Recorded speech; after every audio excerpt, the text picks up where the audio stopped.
Travailleuses, travailleurs, c'est à vous que je m'adresse particulièrement ce soir. Mon programme en 3 points. Premièrement, le plein emploi. Deuxièmement, le plein emploi. Et troisièmement, le plein emploi. J'ai l'intention de chercher du boulot. De chercher ou de trouver? De nouveaux chantiers, de nouveaux emplois. Ceci est financé par la Banque d'État de Floride. Travaille pas comme ça. C'est pas professionnel. Et il y a des règles. Peut-être que tu voudrais m'apprendre mon boulot? Pas de panique, nous sommes des professionnels. Il y a des gens qui travaillent ici. Oh, c'est du bon boulot, hein. Sud Radio, 19h-20h, les vraies voix de l'emploi. Et les vraies voix de l'emploi, comme tous les mardis, on est ravis de vous accueillir. On va parler des nouveaux modes de recrutement, du répondre au chômage avec Instagram ou Facebook. Le sommaire de cette émission, recruter autrement dans des secteurs de tension. Quand les CV se font rares, certains employeurs changent finalement de méthode, place aux réseaux sociaux comme Facebook ou Instagram, avec des campagnes ciblées qui s'adressent directement au bon profil. Plus besoin de CV ni de lettres de motivation. L'objectif, c'est l'efficacité. On va en parler avec nos invités ce soir. Camille, alors vous me dites si j'écorche votre nom, Connefroy. Connefroy, pardon. Voilà, Connefroy, bienvenue. Vous êtes CEO de CESA, qui est une start-up dédiée au recrutement sur les réseaux sociaux de métiers de terrain. Frédéric Parisot est avec nous. Bonsoir, merci d'avoir accepté notre invitation. Vous êtes délégué général du groupement des industries françaises aéronautiques et spatiales, en charge de la campagne L'Aéro Recrute. Raphaël Lebeau est avec nous. Bonsoir. Bonsoir. Fondatrice du média The Craft Project, co-créateur de l'initiative Mon métier de demain, et Jean-Claude Delgen, que vous connaissez bien, président fondateur de Technologia. Bonsoir, Jean-Claude Delgen. On vous souhaite la bienvenue. Les vraies voix jusqu'à 20h. Les vraies voix Sud Radio. Et donc les réseaux sociaux, nouveau terrain de chasse pour les recruteurs. Avec vous, Camille Connefroy, merci en tout cas d'avoir accepté cette invitation. Le constat finalement de départ qui a imaginé ou engendré la création de CESA, c'est quoi? Alors, bonsoir. Le constat, effectivement, c'est beaucoup de gens qui sont en poste. Oui. Un chômage qu'on voit en France, en Europe, aux États-Unis, qui a une tendance à décroître depuis quelques années. Et donc, des gens qui sont en poste et des entreprises qui, de l'autre côté, ont du mal à recruter. Et la difficulté principale. Et jusqu'ici, personne ne se trouvait un lien. Voilà, on avait dans les années 80 du mal des facilités à se parler, mais aujourd'hui c'est plus compliqué que ça. Les gens ne cherchent plus vraiment. En tout cas, il y a une petite partie qui cherche, mais il y a une grande partie de gens qui sont soit en emploi, soit ne cherchent pas d'emploi. Et de l'autre côté, beaucoup de temps passé sur les réseaux sociaux, entre 2h30 et 3h par jour. On est tous utilisateurs, je pense, ici. Comment vous savez? Vous regardez mon téléphone. Et donc, beaucoup de temps de cerveau disponible, pour reprendre la citation. Et l'occasion d'utiliser les réseaux sociaux pour permettre aux entreprises de rentrer en contact avec ces candidats, puisqu'ils y passent beaucoup de temps. Alors vous organisez, en tout cas vous proposez des offres ciblées sur Instagram et sur Facebook. Ça a été compliqué au début d'aller chercher des entreprises, d'être un relais d'entreprise, parce que c'est vrai qu'on va en parler avec Jean-Claude Delgen, mais on n'est pas habitué à ce type de recrutement. C'est vrai. Alors, CESA, c'est une entreprise qui a une start-up, une grosse start-up maintenant, qui a plus d'une dizaine d'années. C'est vrai qu'il y a quelques années, c'était plutôt ambitieux d'aller convaincre des grandes entreprises françaises, internationales, d'aller sur les réseaux sociaux pour recruter. On nous disait, mais qu'est-ce que vous nous dites? C'est pas possible. Effectivement, alors on connaît LinkedIn, c'est le réseau social professionnel, et donc les professionnels y passent du temps, mais nous... Tout le monde n'y est pas. Tout le monde n'y est pas, premièrement, et en particulier les métiers de terrain. On pense aux cadres, aux non-cadres, justement, aux ouvriers, aux mécaniciens, aux techniciens, etc. Eux ne sont pas forcément sur LinkedIn, mais ils sont sur les réseaux sociaux, et c'est un bon moyen de les adresser. Et donc, les entreprises, on leur a dit, vous n'arrivez pas à toucher ces personnes, tentez d'utiliser là où ils sont tous les jours, là où ils sont 3 heures par jour, et en leur mettant en avant une offre qui sera qui leur correspondra, c'est ça. En termes de géographie, mais également en termes d'intérêt. On crée une opportunité, puis les gens, s'ils ont envie, ils y vont, puis s'ils n'ont pas envie, ils passent leur chemin, mais ça crée l'opportunité. Alors, pour que tout le monde soit au même niveau, quel type comment ça se passe? C'est-à-dire, vous envoyez une information, est-ce qu'il y a une relation entre vous et le recrutant, si je puis dire comme ça, ou vous passez directement la main à l'entreprise? Alors nous, on est effectivement une entreprise qui est transparente, invisible pour le candidat. C'est ça. On va recruter, on va aider l'entreprise à recruter, et on va mettre en avant sa marque. D'ailleurs, ça permet aussi de faire de la communication, parce qu'on va déployer une marque employeur sur les réseaux sociaux. Et on va mettre en avant donc cette entreprise, on va mettre en avant des différents jobs qui vont être ciblés en fonction des personnes et l'entreprise va donc promouvoir une offre avec une publicité, avec une image, une vidéo parfois, pour donner envie au candidat. Et si le candidat en a envie, il va candidater. Jean-Claude Delgen, il y a forcément... c'est un nouveau mode de recrutement voilà, sur des typologies, en tout cas, de métiers qui sont toujours un peu difficiles. Mais pourquoi pas? Un peu de rupture aussi n'est pas mal. Oui, en fait, ce que l'on voit, c'est qu'on a un vrai déficit en termes de compétences aujourd'hui, du fait en particulier du papy-boom, des gens qui partent à la retraite, puisqu'on a à peu près 700 à 750 000 personnes qui partent chaque année. De 2010 à 2020, on a eu à peu près 8 millions de personnes qui sont parties à la retraite. Donc, il faut recruter. Et on a un déficit en matière de compétences qui est énorme, puisqu'on l'estime à peu près à 350-400 000, en particulier dans l'industrie. On va en parler, mais dans l'industrie, il nous manque à peu près 15 000 profils. Bon, on a très peu d'ingénieurs, insuffisamment, puisqu'on forme des gens. Par exemple, vous prenez l'école polytechnique, elle forme beaucoup d'ingénieurs, mais les ingénieurs ne vont pas dans l'industrie, ils vont dans la finance. Donc on a un vrai problème de recrutement, un vrai problème d'adéquation entre les formations initiales, formation supérieure et, je dirais, les besoins de l'économie. Surtout, et de méconnaissance des métiers aussi. Et de méconnaissance des métiers. Donc, c'est vrai que les nouvelles technologies sont constituent un outil très intéressant, très puissant, mais qui ne sont pas neutres sur le plan, je dirais... en fait, de la sélection qui peut y être faite. Il y a des biais, donc on va en parler certainement, des biais qui peuvent être assez défavorables à certaines personnes, qui ne sont pas forcément d'ailleurs sur le réseau. On peut avoir des gens qui ne communiquent ou qui communiquent très peu. Donc ces personnes qui n'ont pas une marque personnelle forte, elles vont être un peu oubliées quelque part. Deuxième aspect, il peut y avoir des phénomènes, je dirais, liés aux algorithmes. On l'a vu, il y a eu de multiples exemples en matière de recrutement. Par exemple, Amazon qui avait mis en place un système assez sophistiqué, qui avait beaucoup investi pour recruter par le biais des réseaux, qui a dû abandonner, puisque en fait son système était très disqualifiant pour les femmes qui étaient en fait minorées, même. Vraiment, c'était assez douloureux pour elles. Donc, Amazon a abandonné ce système-là. Donc, il faut vraiment penser, y compris sur la question des algorithmes. On voit souvent que certains trichent, c'est-à-dire que connaissant les mots-clés, utilisent les méthodes pour se mettre en avant, alors qu'ils n'ont pas forcément les compétences. Donc, oui. Enfin, en même temps, tant mieux si ça fonctionne. Oui, mais attention, le problème, c'est qu'est-ce qu'il y a après? Parce qu'il y a le recrutement, et après, qu'est-ce qu'on en fait? Est-ce qu'on a un déchet? Parce qu'un recrutement... Camille Confra, vous le coupez quand vous voulez. Je vais répondre. Un recrutement qui ne marche pas, c'est quand même beaucoup d'argent.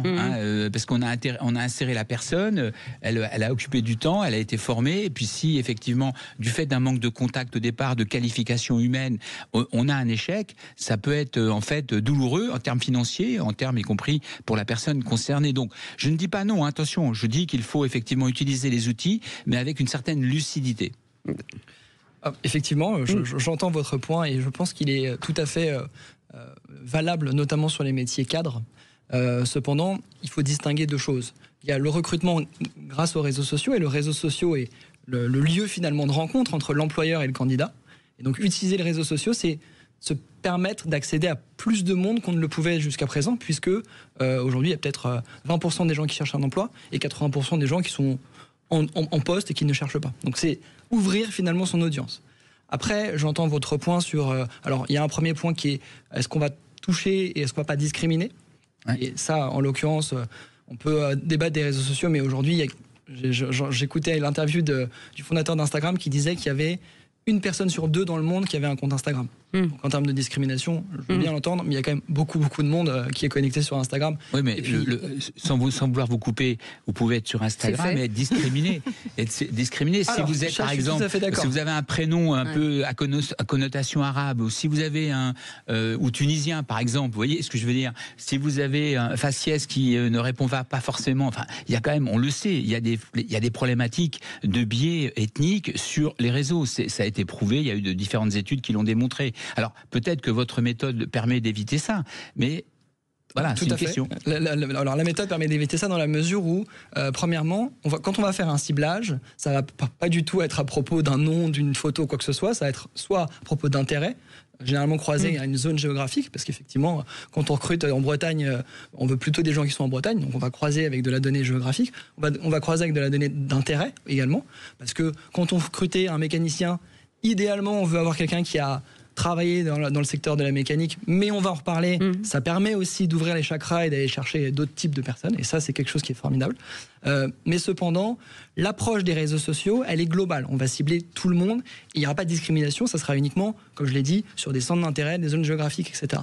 Là où vous avez raison, c'est qu'effectivement, c'est sur la seconde partie du recrutement qui est le processus de recrutement et les questions qui vont être posées par l'entreprise. Tout à fait. En l'occurrence, quand on travaille avec des entreprises, on valide ensemble les questions et les questions vont porter sur donc, des compétences et évidemment pas sur des prénoms, etc. Ça, généralement, c'est des informations qui restent anonymes d'ailleurs. Et donc, on va poser des questions pour bien comprendre si la personne est pertinente ou non par rapport à ce job. Et une des forces, et je pense qu'on va en parler aussi, c'est qu'on est dans l'approche sans CV. Puisque on s'adresse à des gens qui sont sur Instagram en train de regarder des vidéos de chats, ils n'ont pas de CV sur leur téléphone, ils ont autre chose à faire que de fournir un CV, juste ils voient une opportunité à côté de chez eux qui a l'air pertinente, on leur propose de candidater, ils vont répondre à 3-4 questions, qui sont des questions métiers. Êtes-vous disponible le week-end ?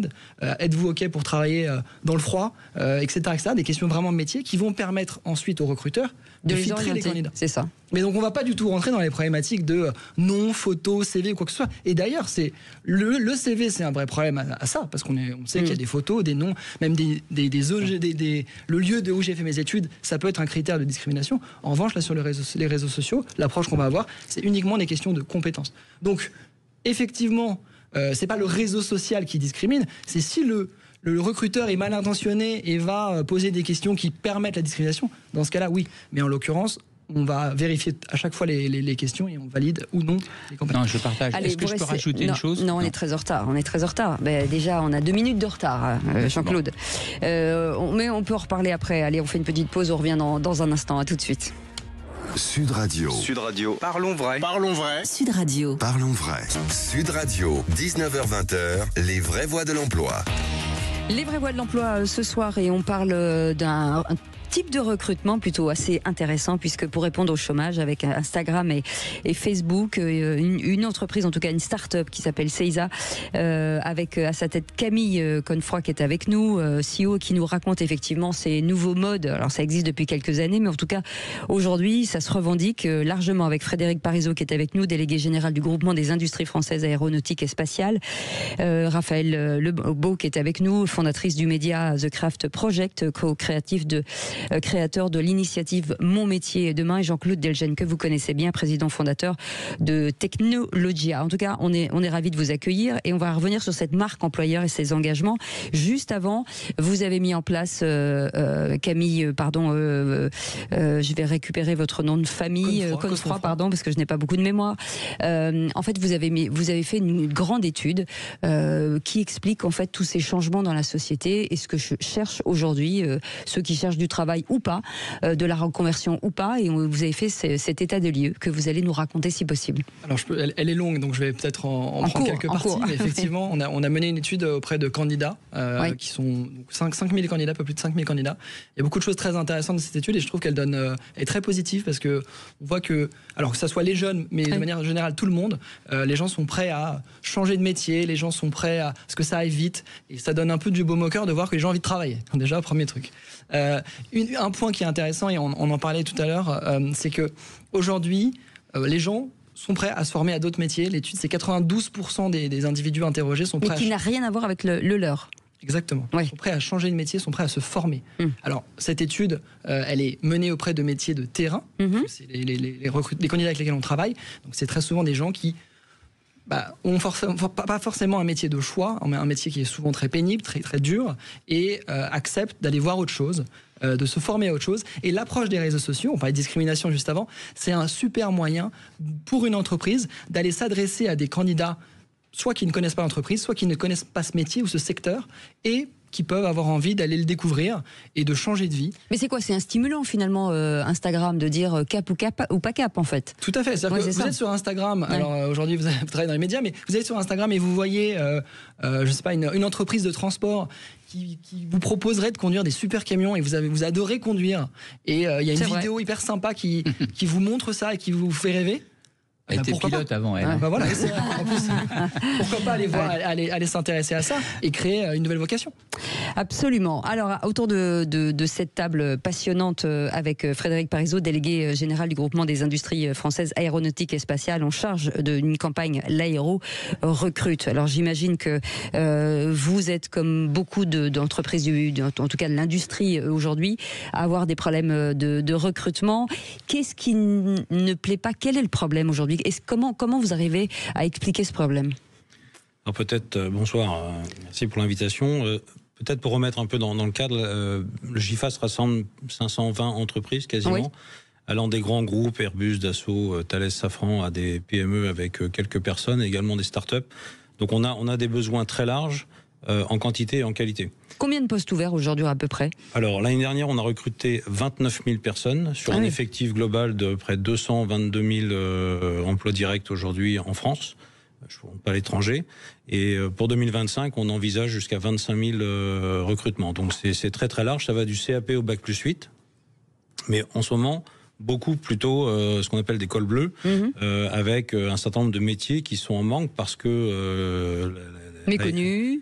Alors, d'une part méconnu, mais également, en fait, l'industrie fait un peu peur, et l'industrie aéronautique, qui est une image très technique, fait encore plus peur. Et en fait, nous, ce qu'on veut au travers de nos campagnes de recrutement, et donc notamment l'Aéro Recrute, dont je parlerai juste après, c'est un petit peu montrer aux candidats potentiels, qu'ils soient ceux qui sortent de l'école ou ceux qui sont en reconversion, pour le coup, on prend tout le monde, qu'on peut très bien accéder à un métier technique en ayant subi au milieu une formation. Donc nous, ce qu'on cherche, c'est des candidats. On a un tel besoin de sécurité dans l'aéronautique, puisque lorsque vous décollez avec un avion, vous espérez évidemment vous poser après en bon état de l'autre côté. Mais donc on a un niveau de sécurité qui est absolu, et donc on est obligé de former les gens, leur donner des certifications. Et donc ça, c'est certain que quelqu'un, même s'il ne connaît rien à l'aéronautique, quelques mois plus tard, il sait faire. Et il est en chaîne. En plus, ça veut dire que, soyons clairs, demain, Jean-Claude veut changer de métier autour de cette table. Il vient vous voir, vous le prenez en charge, vous le formez. En même temps, il travaille ou il apprend. Comment ça se passe? Exactement. Alors, on a cette marque employeur qui s'appelle l'Aéro Recrute, l'aérorecrute.fr en un seul mot, qui permet en fait d'avoir accès aux différents métiers. Donc nous, ce qu'on souhaite d'abord, c'est faire connaître les métiers. Ensuite, si on va un peu plus loin dans le site, on voit qu'on a accès aux différents on va dire, portails vers nos adhérents. Et c'est sur ces endroits que vous trouvez en fait l'offre d'emploi. Ça c'est la première chose. La deuxième chose que l'on fait, c'est que effectivement, pour un peu passer dans un peu les réseaux sociaux, c'est qu'on s'est allié avec une start-up qui s'appelle My Job Glasses, qui permet d'avoir des rendez-vous virtuels avec un vrai on va dire compagnon, quelqu'un qui a ce boulot et qui va parler de son travail avec des gens qui sont intéressés. C'est des rendez-vous de 20 minutes et ça permet de dialoguer en disant voilà, mon travail c'est ça. Ça te plaît, à ce moment-là, tu déposes ton CV et puis une entreprise viendra voir le CV pour prendre contact avec cette personne-là. Donc on a 700... C'est vraiment de la transmission d'informations d'homme à homme, si je puis dire. Exactement. Et ces personnes-là ne vont pas parler de leur entreprise, ils vont parler de leur métier. Après, évidemment, c'est plus facile pour Airbus et Dassault de recruter que pour une PME de rang 5. Mais à la fin, ça permet de faire voler des avions et ça, c'est important. Et donc, nous, le travail principal que l'on a, c'est de faire ce lien vers les métiers et des métiers, ensuite on va trouver un emploi et en fait la particularité que l'on a aussi, c'est qu'on est sur toute la France, on est partout et donc même sans bouger de sa région, parce que c'est souvent un frein un petit peu à l'embauche, on peut trouver à côté de chez soi, à quelques kilomètres, une entreprise de l'aéronautique. Et puis on n'est pas spécialement genré, puisque maintenant énormément de postes sont ouverts aux femmes, et au contraire? Alors, tous les postes sont ouverts aux femmes. On augmente, on essaye, on fait un effort pour le recrutement des femmes, puisqu'elles représentent la moitié du vivier de recrutement. Donc, ce serait évidemment idiot de les écarter. Exactement. Oui, bien sûr.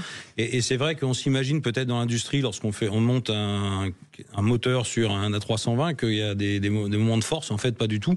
Aujourd'hui, les systèmes sont faits pour que hommes ou femmes, finalement, on puisse le faire. Et donc nous, on a des objectifs d'augmenter le nombre de recrutements chez les femmes. Et donc on est aujourd'hui aux alentours de 30%. Alors qu'il y a 10 ans, on était à 20%. Et donc il y a un vrai effort qui est fait, et on profitera notamment du Salon du Bourget du 16 au 22 juin pour faire une campagne qui s'appelle Femmes de l'aéro et du spatial, permettant de montrer qu'il y a des femmes qui, évidemment, ont très bien réussi. Et donc, ça permet on va dire de se projeter vers... donc, on a notamment Sophie Adno, mais évidemment pas que, puisque là, c'est vraiment presque inatteignable, mais des femmes qui sont sur les chaînes d'assemblage Airbus, Dassault, et qui viennent parler de leur métier et montrer qu'elles sont parfaitement adaptées à ces jobs. Et qu'elles en sont très fières. Allez, on fait une petite pause, on revient dans un instant avec l'ensemble de nos invités, et on vous laissera la parole. Vous inquiétez pas, Jean-Claude Delgen avec nous, et dans un instant avec nos invités. On déroulera Raphaël Lebeau sera avec nous, fondatrice du média The Craft Project, avec une initiative, très belle initiative, Mon métier demain. Allez, on en parle dans un instant, à tout de suite. Sud Radio. Parlons vrai. Parlons vrai. Sud Radio. Parlons vrai. Sud Radio. Parle Radio. 19h-20h, les vraies voix de l'emploi. Les vraies voix de l'emploi avec nos invités aujourd'hui, qui sont nombreux. Camille Confroy est avec nous, CEO de la start-up dédiée au recrutement sur les réseaux sociaux, ça s'appelle Seiza. Frédéric Parisot, délégué général du groupement des industries françaises aéronautiques et spatiales, et Raphaël Lebeau qui est avec nous, fondatrice de Media The Craft Project, co-auteur de l'initiative Mon métier de demain, et Jean-Claude Delgen, président fondateur de Technologia. Jean-Claude Delgen, on le voit systématiquement puisque vous êtes assez régulièrement dans cette émission. Il y a pourtant des métiers, des expertises qui sont hyper intéressantes, mais souvent c'est un peu de notre faute, puisque on se dit, et ce que vous disiez tout à l'heure, c'est pas pour moi ça, jamais je saurais faire un truc pareil, alors que l'important c'est de rencontrer des gens qui ont eu aussi la même peur, et qui finalement ont passé le pas de la formation, de plein de choses, et qui aujourd'hui vivent le rêve de leur vie dans des industries ou ailleurs. Oui, tout à fait. Donc on l'a vu avec l'aéronautique, avec la nécessité peut-être de mieux expliquer, et de dire aussi que dans ce secteur de l'excellence française, faut dire les choses comme elles sont, c'est heureusement qu'on a encore des secteurs aussi porteurs pour notre pays.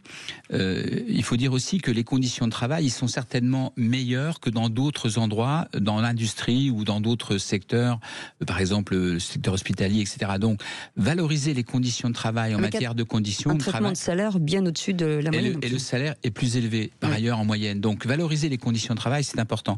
Moi, ce que j'aurais voulu poser aussi comme question, c'était la question de l'égalité femmes-hommes, y compris dans la filière de aéronautique, parce que pour l'instant on est encore loin du compte en ce qui concerne l'accès au poste supérieur pour les femmes, même si c'est en train de changer, en raison en fait essentiellement, je pense, de problèmes de recrutement. Les femmes ne sont pas recrutées forcément dans les mêmes endroits que les hommes, et les hommes au départ ont un tremplin au niveau de leur carrière qui est quand même largement vitaminé au départ. Vous voyez ce que je veux dire? Et donc je voulais vous poser cette question-là. Est-ce que, en donnant y compris plus d'informations sur le parcours professionnel aux femmes, vous ne pourriez pas recruter plus de femmes en favorisant plus l'égalité femmes-hommes? Alors, ce qui est certain, c'est que pour les ingénieurs, par exemple, dans les écoles d'ingénieurs, il y a à peu près 15 à 20% de femmes. Et donc, le problème n'est pas... à la base, bien plus tôt. Il vient de là, en fait. Et il vient même quasiment à l'école primaire. Tout à fait. C'est-à-dire qu'il faut... et je crois que la ministre Borne a un programme pour... sur les concilier les mathématiques avec on n'aurait jamais dû arrêter d'ailleurs les filles, et donc c'est vrai que c'est un vrai sujet sur lequel nous on souhaite également intervenir. Nos donneurs d'ordre, les grands patrons, etc. font des actions là-dessus, notamment Patrice Ken de Thales, et donc c'est un sujet sur lequel nous, en tout cas, lorsqu'on participe à des forums pour l'emploi, etc. On va essayer d'aller chercher au moins au secondaire, voire au primaire. Et donc, par exemple, au Salon du Bourget, on aura un magnifique endroit qui s'appelle l'Avion des métiers, dans le hall Concorde, juste sous 2 Concorde, où on a une vingtaine d'entreprises qui viennent parler de leur métier. Et donc, le vendredi, en tout cas, on n'aura que des femmes qui seront sur ces stands, ce qui permettra peut-être aux jeunes filles aussi de s'identifier et d'avoir un dialogue plus direct. Et d'être inspirées, en tout cas. Et donc, clairement, il y a un sujet de ce côté-là. Et l'autre aspect, c'est l'aspect, j'en parlais un peu tout à l'heure, c'est l'aspect force.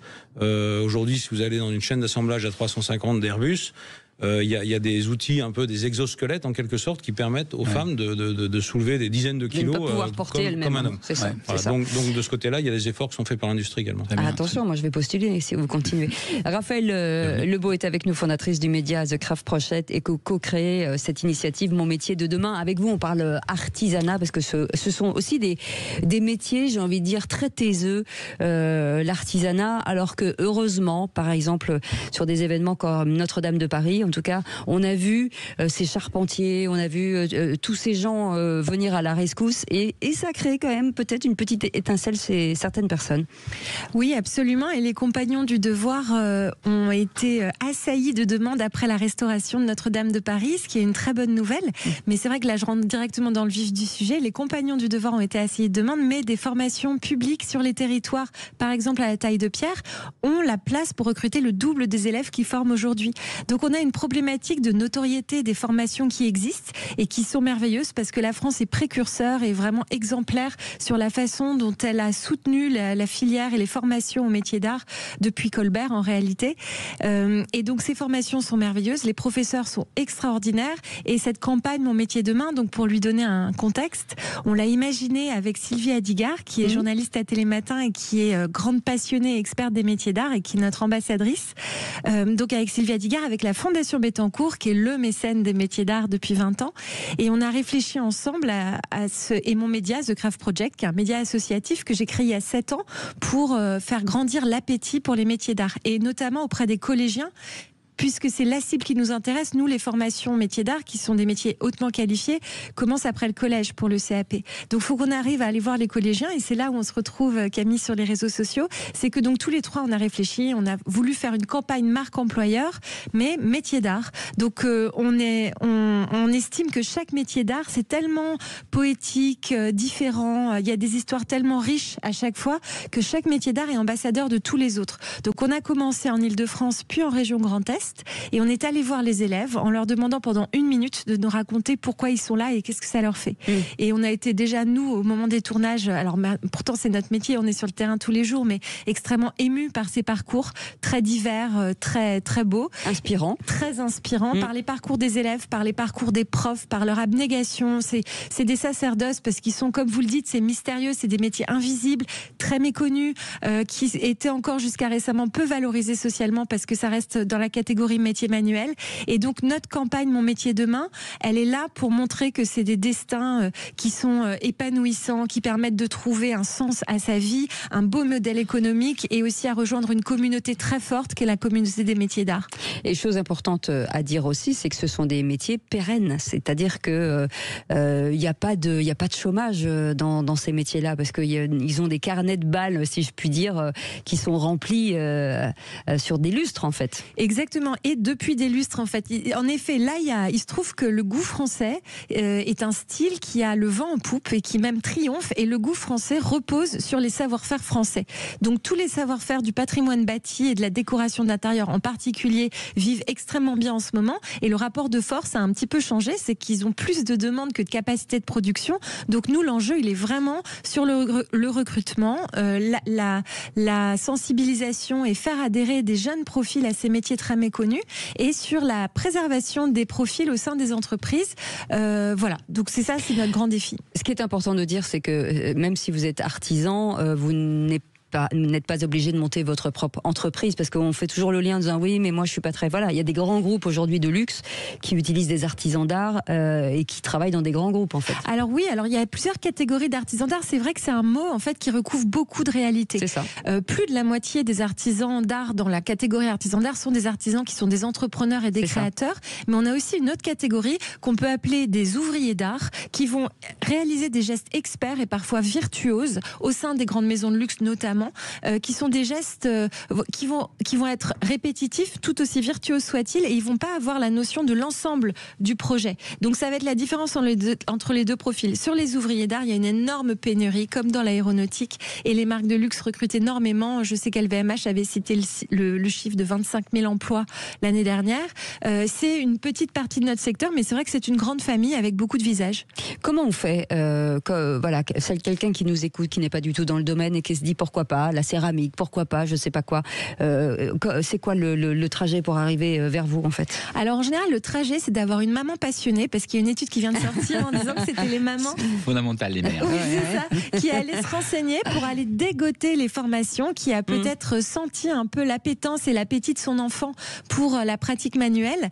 Ensuite, c'est d'aller sur Internet. Il y a des ressources qui existent et nous, on essaye de travailler à une ressource unique avec tous les acteurs associatifs du secteur pour qu'on puisse avoir une plateforme où on arrive pour s'orienter, parce que c'est vrai que c'est difficile. C'est que des acronymes que moi, je comprends toujours pas aujourd'hui avec toutes les formations possibles. Mais une fois qu'on a compris les écoles près de chez soi, il y a toujours des portes ouvertes 2 fois par an, fin janvier et au mois de juin. Il faut y aller. C'est la seule façon de procéder. Aller parler aux profs, aller parler aux élèves. Et donc moi, mon podcast The Craft Project, il existe depuis 7 ans. J'ai mis en ligne il y a 2 heures l'épisode 99. Et à chaque fois, c'est une rencontre complètement inopinée, inattendue entre une personne et un métier qui a déterminé le destin de quelqu'un. Et c'est ce qui me fascine. C'est pour ça que je continue à les écouter à chaque fois pendant 1 heure.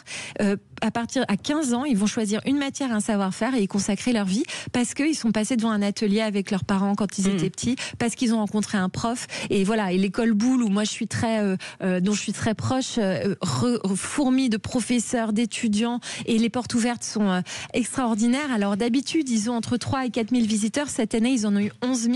Donc il y a quand même une trajectoire qui fait plaisir. Ah ben voilà, allez, on fait une petite dernière pause et on revient dans un instant. À tout de suite. Sud Radio, c'est votre opinion qui compte. Merci à Sud Radio pour l'attention que vous portez au sport. C'est super, continuez.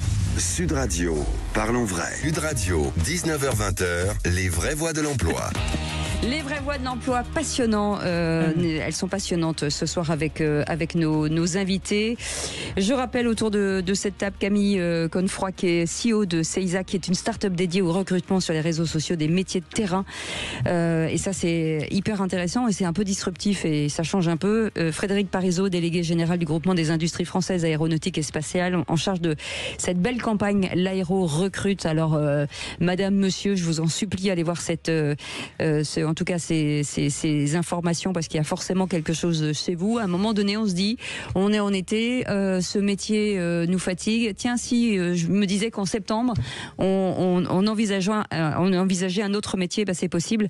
Avec Raphaël Lebeau, qui est avec nous, fondatrice du Médias The Craft Project et co-auteur de l'initiative Mon métier de demain, Jean-Claude Delgène, président fondateur de Technologia. Et vous vouliez poser une question, Jean-Claude? Oui, je voulais simplement souligner, après avoir écouté avec enchantement Raphaël parler de ces métiers de l'art, rappeler que la France était une grande civilisation avec un patrimoine fabuleux. Oui. La France, c'est le pays avec l'Italie où il y a le plus de châteaux, par exemple. Donc, et aujourd'hui, à l'ère de l'intelligence artificielle, où les gens se posent des questions à savoir, est-ce que j'aurai un métier demain? Est-ce que mon métier sera transformé? Est-ce que, effectivement... Est-ce qu'il existera encore? Est-ce qu'il existera encore? Là, en fait, on a une mine vraiment incroyable de métiers qui s'offrent aux jeunes générations, qui peuvent effectivement s'investir, aller apprendre un métier qui va durer dans le temps, parce que c'est la confrontation à la matière, c'est l'apprentissage méticuleux, c'est l'exigence professionnelle sur la durée, la transmission, l'héritage, voilà. Tous ces mots, la transmission par des maîtres, et donc ça c'est essentiel. Est-ce que je peux rajouter quelque chose? Absolument. C'est l'innovation. C'est qu'en effet, c'est des métiers qui sont irremplaçables parce que c'est des métiers qui sont incarnés et dont le corps est le premier outil. Mais c'est des métiers extrêmement technologiques. Un artisan d'art, dans son ADN, il réinvente son métier sans arrêt. Il transforme ses outils. Dans tous les ateliers, il y a des imprimantes 3D. L'intelligence artificielle, elle est utilisée par les artisans d'art aujourd'hui. Donc c'est vraiment pas des métiers du passé. C'est des métiers de l'avenir, dans tout ce que l'avenir promet. Très bien. Et Frédéric Parisot aussi, ce sont des métiers d'avenir. On parlait de filières d'excellence aussi, de se dire que on a envie de travailler dans des métiers qui ont du sens.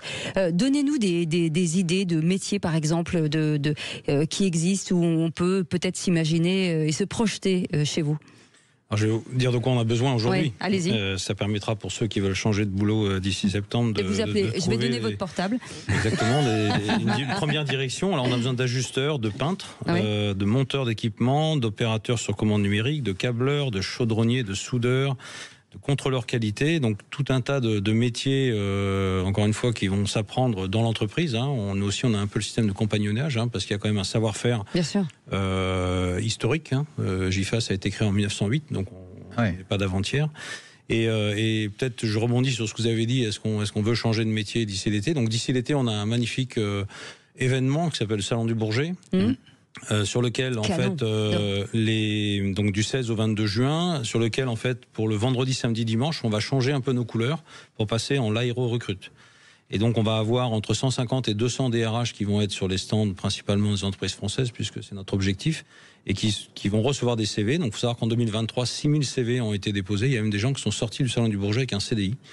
Et donc voilà, donc c'est l'occasion de venir voir. Puis c'est sympa en plus, on va sur un salon, on trouve un boulot, c'est cool. Et le vendredi, je le dis pour nos auditeurs, c'est que c'est gratuit pour les étudiants et ceux qui cherchent un emploi.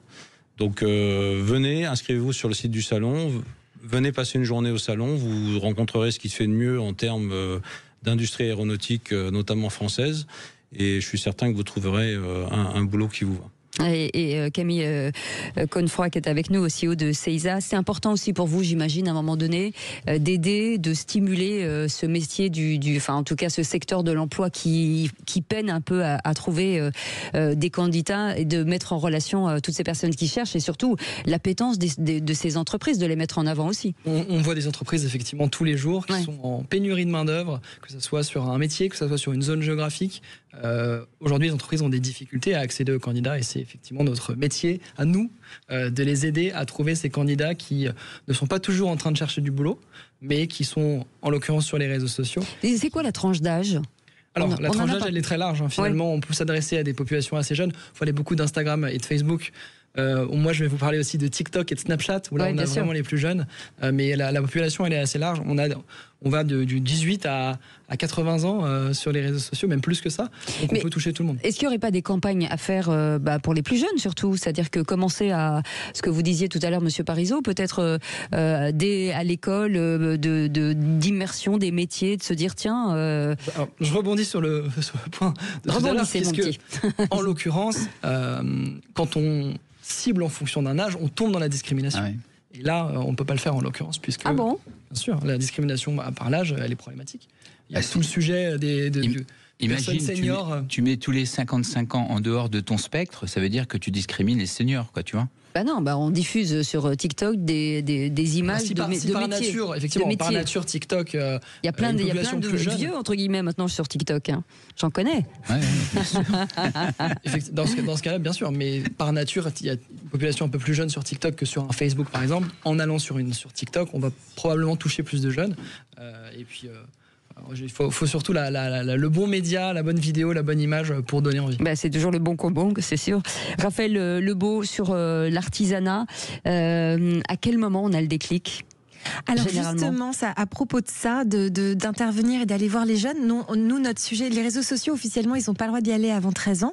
Et nous, on a besoin de parler très tôt aux enfants et à leurs parents.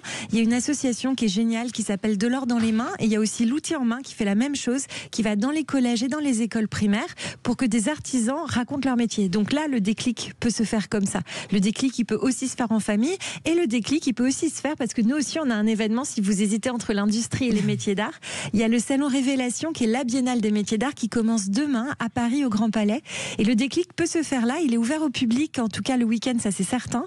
Il y a à chaque fois 45 ou 50 000 visiteurs et vous pouvez voir tous les types d'artisans d'art qui vont présenter leur travail sur ce salon. Donc peut-être que le déclic peut se faire comme ça. Eh bien en tout cas, merci beaucoup. Merci Jean-Claude Delgenne d'avoir assisté à cette émission, président fondateur de Technologia. Merci beaucoup Raphaël Lebeau, fondatrice de ce média The Craft Project, et écoutez les podcasts podcast et co-auteur de l'initiative Mon métier de demain. Merci beaucoup Frédéric Parisot, délégué général du groupement des industries françaises aéronautiques et spatiales, en charge de cette belle campagne l'Aéro Recrute, et on vous attend au Salon du Bourget.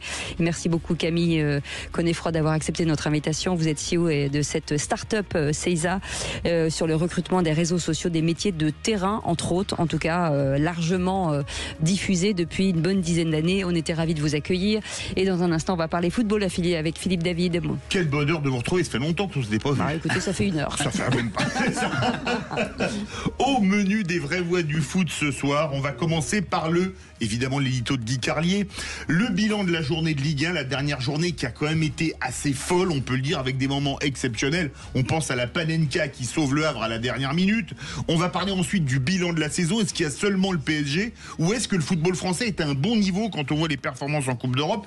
Troisième sujet, beaucoup plus lourd, on va parler de l'homophobie dans le football. Et on recevra Julia Torlet, présidente de SOS Homophobie, parce qu'on peut dire qu'entre un joueur qui refuse de jouer pour pas porter un maillot où on mentionne d'être contre l'homophobie, et le capitaine de Lens qui traite un adversaire, je cite, devant les caméras de gros PD dans le tunnel des vestiaires, c'est quand même pas terrible. Vous voyez ce que je veux dire? Et vous rappelez la chanson? C'est même très grave. C'est très grave. Allez, qui c'est les plus forts, évidemment? C'est les vraies voix. Oui, c'était les Verts, mais on va terminer par la descente des Verts en 2e division, une année après leur remontée. Et quand même, c'est un club historique du football français. Ce sera le dernier point avec le But Football Club. Et en tout cas, on vous souhaite une très belle soirée avec Philippe David et son équipe. Et on se retrouve demain pour les vraies voix à partir de 17h. Merci à mon équipe formidable. Merci Marie, merci Justine, merci Aude et merci Félix. On vous embrasse. Passez une belle soirée. Salut, à demain.